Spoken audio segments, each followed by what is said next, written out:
Hoje eu quero falar de um tópico bem interessante que tem aparecido nas mídias, acho que muito mais estrangeiras. Esse tópico não surgiu no Brasil, porque já houve um anúncio americano e na verdade a China já reagiu a isso. Foi muito rápido, não deu nem tempo de causar muita polêmica, mas eu acho bem interessante informar isso para vocês. Então o Trump, ele havia praticamente declarado que ele iria fechar todos os voos da China para os Estados Unidos. Então existiam algumas empresas ainda funcionando, e o que ele falou que além dessas empresas, todas as empresas chinesas que faziam voos da China para os Estados Unidos seriam proibidas de fazer essas rotas. E tudo isso por quê? Vale a pena relembrar que no dia 28 de março, a China anunciou praticamente a proibição de todos os estrangeiros no país.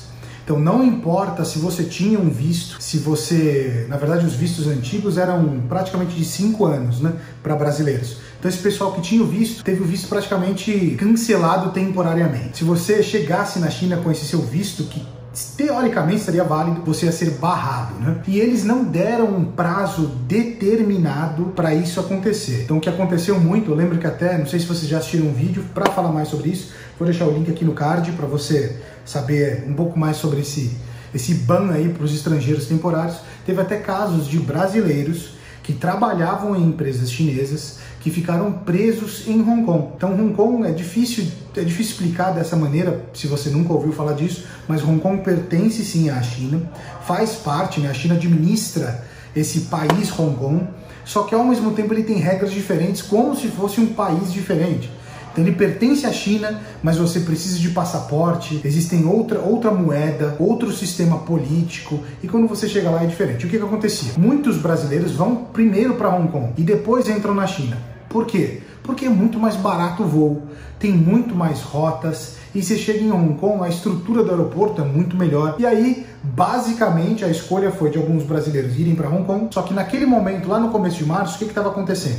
Se você chegasse em Hong Kong, você tinha que ficar 14 dias de quarentena. Então teve gente que fez 10, 12 dias de quarentena, e logo no 13º, 14º, a China anunciou que proibiu a entrada de estrangeiros. Mesmo estes que já estavam em Hong Kong, que pertencem à China, já fazendo quarentena. Desde então, não houve nenhuma notícia até agora, e agora isso aqui não é uma declaração oficial, mas eu quero que vocês entendam as entrelinhas, né? Vamos falar assim, quando o Trump declarou que ele iria cancelar os voos chineses para os Estados Unidos, ele fez isso porque a China havia já cancelado os voos de companhias americanas para a China. Não faria sentido, basicamente, uma empresa aérea voar para a China se ninguém ia poder entrar lá, certo? Ok.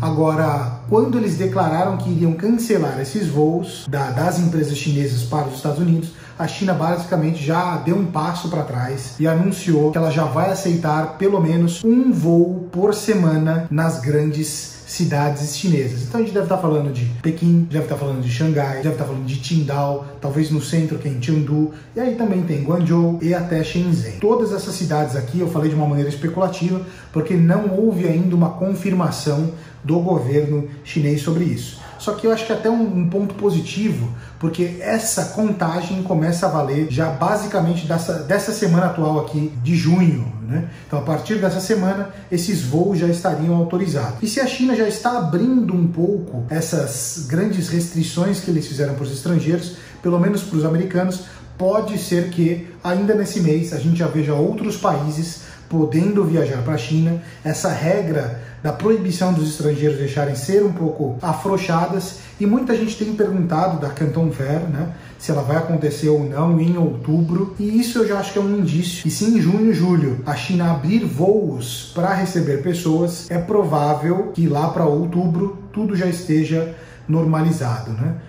O mundo, a gente está vivendo de muitas surpresas e notícias muito rápidas uma das outras, mas eu acredito que seja uma boa notícia para quem espera e precisa visitar as fábricas e as feiras para voltar ao seu fluxo de compras, o seu fluxo de importação normal. E é isso, pessoal. Você sabia dessa notícia? Se você sabia, comenta aí. Você acha que o Trump fez certo em bloquear os voos de companhias chinesas para o país? E aí ele usou como moeda e logo ele conseguiu fazer com que as empresas americanas voltassem a voar? Ou você acha que não? Diz sua opinião aí embaixo nos comentários e até o próximo vídeo.